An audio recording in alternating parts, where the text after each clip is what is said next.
നിർമ്മാണം പുരോഗമിക്കുന്ന ദേശീയപാതയിൽ കൂടുതലിടത്ത് വിള്ളലുകൾ. ഇന്നലെ മലപ്പുറം കൂരിയാട് ദേശീയപാത ഇടിഞ്ഞു താഴ്ന്നതിന് പിന്നാലെ ഇന്ന് ഈ പ്രദേശത്തിന് സമീപം നീളത്തിൽ വിള്ളലുകൾ കണ്ടെത്തി. മഴയെ തുടർന്നാണിത് എന്നാണ് ദേശീയപാത അതോറിറ്റിയുടെ വിശദീകരണം.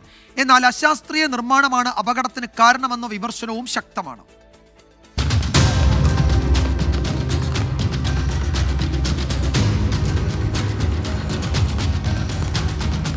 ഇന്നലെ മലപ്പുറം കൂരിയാട് ദേശീയപാത സർവീസ് റോഡിലേക്ക് ഇടിഞ്ഞു താഴ്ന്നതിന് പിന്നാലെയാണ് ദേശീയപാതയിൽ കൂടുതലെടുത്ത് വിള്ളൽ കണ്ടെത്തിയത്.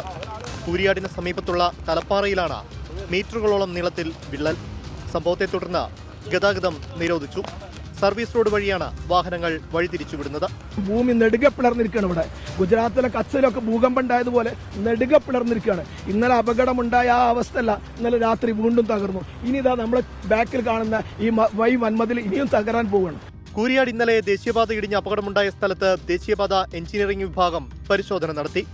കനത്ത മഴയിൽ അടിത്തറയിലുണ്ടായ സമ്മർദ്ദം കാരണം വയൽ വികസിച്ച് വിള്ളലുണ്ടായി മണ്ണ് തെന്നിമാറിയതാണ് അപകട കാരണമെന്ന ദേശീയപാത അതോറിറ്റിയുടെ വിശദീകരണം. The wetland area is there which does not have the adequate bearing capacity to retain the load. So that part, you can see the bulged out part. So that part due to the pressure, earthen pressure is bulged out, which created the cavity and the earth came down. മൂന്നംഗ സ്വതന്ത്ര വിദഗ്ധ സമിതിയെയാണ് അന്വേഷിക്കാൻ നിയോഗിച്ചിരിക്കുന്നത്. നാളെ സംഘം സ്ഥലം സന്ദർശിച്ച report സമർപ്പിക്കുമെന്ന് ജില്ലാ കളക്ടർ VR വിനോദ് പറഞ്ഞു. സംഭവത്തിൽ പ്രതിപക്ഷ നേതാവ് VD സതീശനും PK കുഞ്ഞാലിക്കുട്ടിയും വിമർശനവുമായി രംഗത്തെത്തി. 4ാം വാർഷികത്തിൽ സർക്കാർ ഏറ്റവും കൂടുതൽ പ്രൊമോട്ട് ചെയ്യുന്നത് നാഷണൽ ഹൈവേ കൊണ്ടുവന്നെന്നുള്ളതാണ്. 4ാം വാർഷികത്തിൻ്റെ തൊട്ട് തലേന്ന് നാഷണൽ ഹൈവേ മലപ്പുറം ജില്ലയിലെ കൂരിയാടി ഇടിഞ്ഞു വീണു. ഇപ്പോൾ ഫ്ലെക്സ് വെച്ചിരിക്കുന്ന ആരുമില്ല ഇതിൻ്റെ ഉത്തരവാദിത്തമൊക്കെ.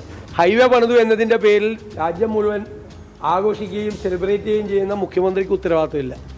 പരാതി പറയുന്നവരെ ഭീഷണിപ്പെടുത്തുകയാണ് കരാർ കമ്പനിയെന്ന് PT ബൽറാം 24നോട് പ്രതികരിച്ചു.